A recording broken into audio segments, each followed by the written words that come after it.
Hello everybody, this is Stonewall, and as you can see today we're actually on Fortnite for a little bit.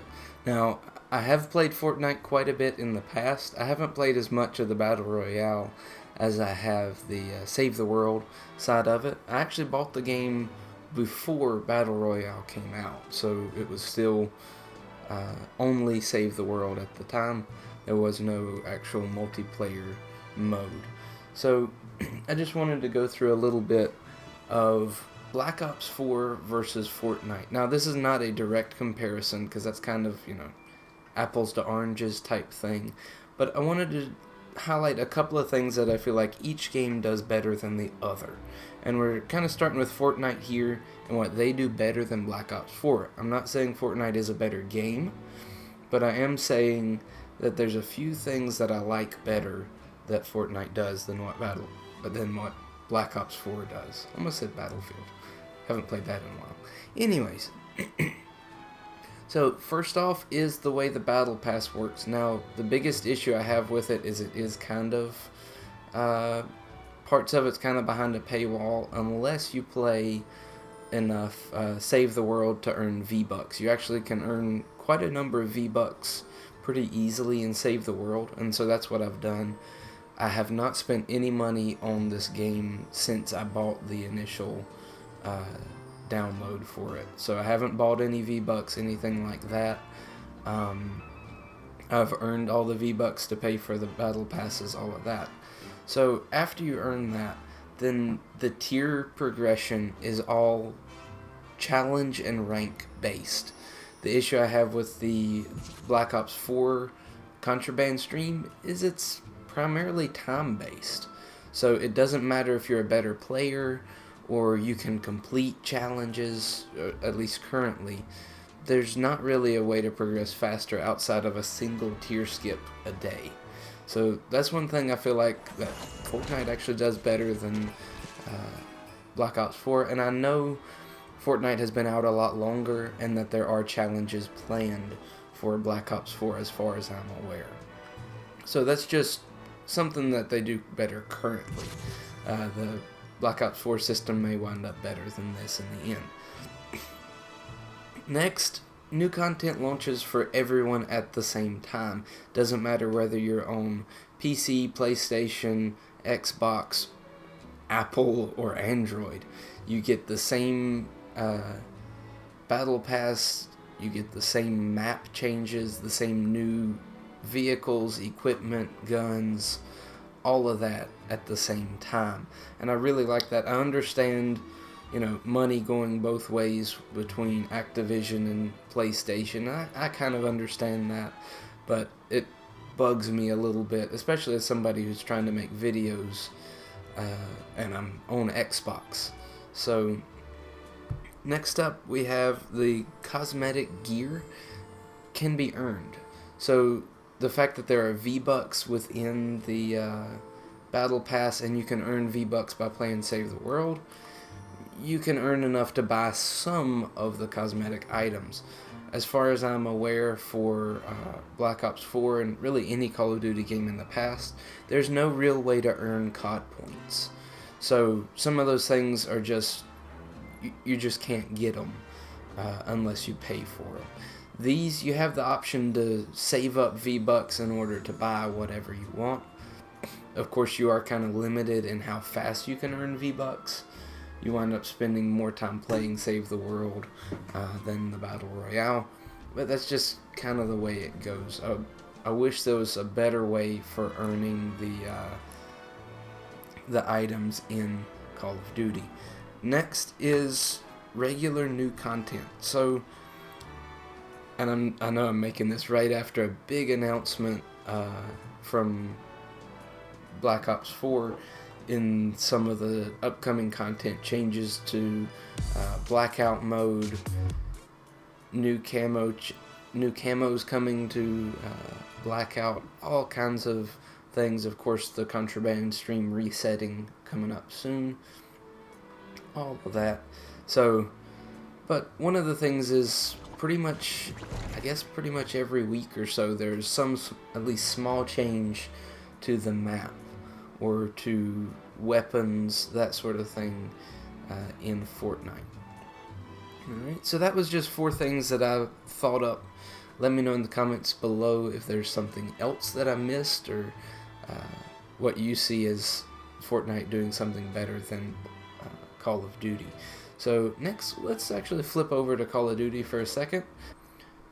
Alright, so this is kind of an honorable mention that I just now really thought of. I've kind of looked at the comparison before a little bit, but if you've ever had to load in to Fortnite, you know, especially on console, I'm not sure how it is on mobile, I haven't messed with it much, but it takes much longer to load into the game itself in Fortnite than it does in Call of Duty. And I think there's, some level of streamlining that can probably be done to make that faster. I'm not sure.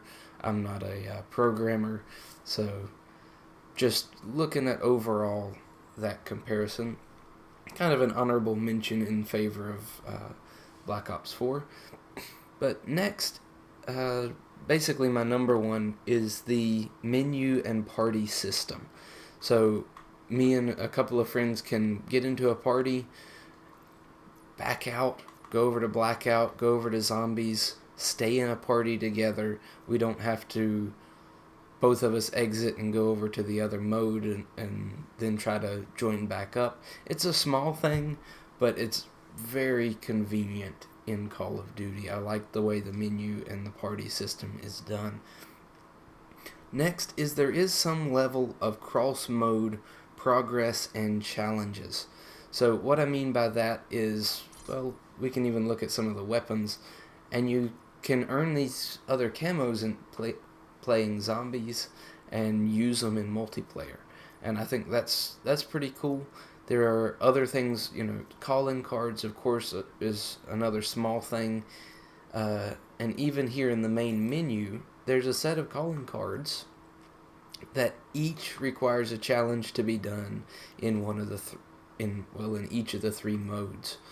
I've worked on these a little bit. I'm about halfway, as you can see there, or halfway earned. Just a few things left, mainly in zombies, and of course, well, that one need a calling card in blackout. But just again, it's all relatively small things that add up. Next is, especially in blackout or comparing blackout to battle royale, is the gunfights are less based on RNG or chance. So with the way the bloom works, whenever you start shooting in Fortnite, your aim circle essentially gets much larger. You have a much larger chance to miss your shots. So some gunfights you're going to get lucky and laser beam somebody and they drop really fast. Other times you're going to get into a gunfight, sometimes even at closer range, look like you're right on target but miss just about every shot in a magazine. So that little bit of inconsistency can generate quite a bit of rage and that sort of thing whenever you're trying your best to play the game and to win. Lastly is a less clear best weapon choice.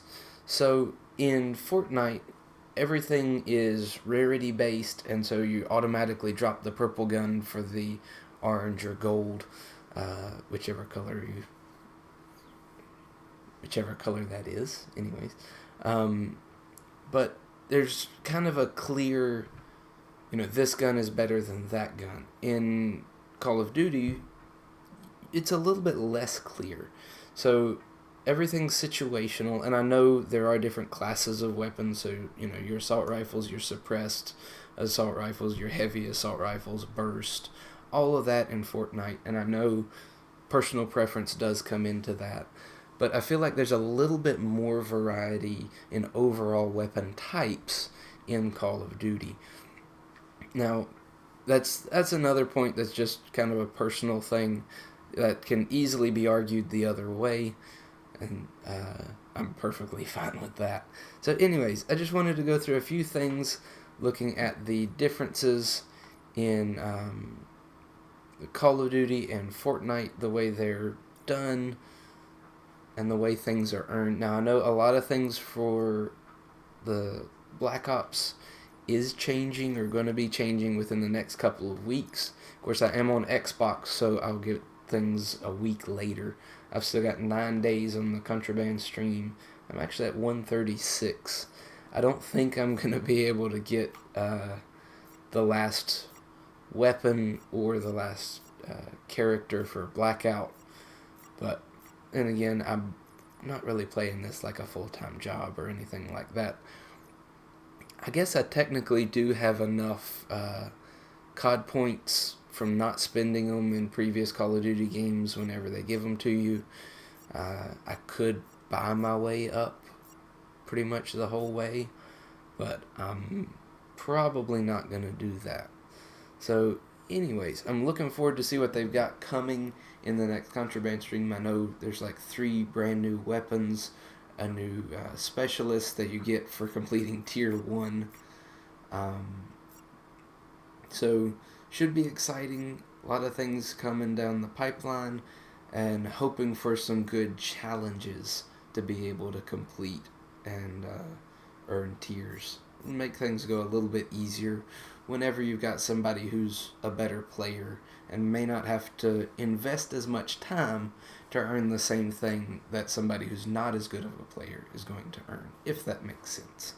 So anyways, hopefully you enjoyed that this video, just kind of a comparison there, and if there's something I missed, something you'd like to address, let me know in the comments down below, and I will catch you in another video.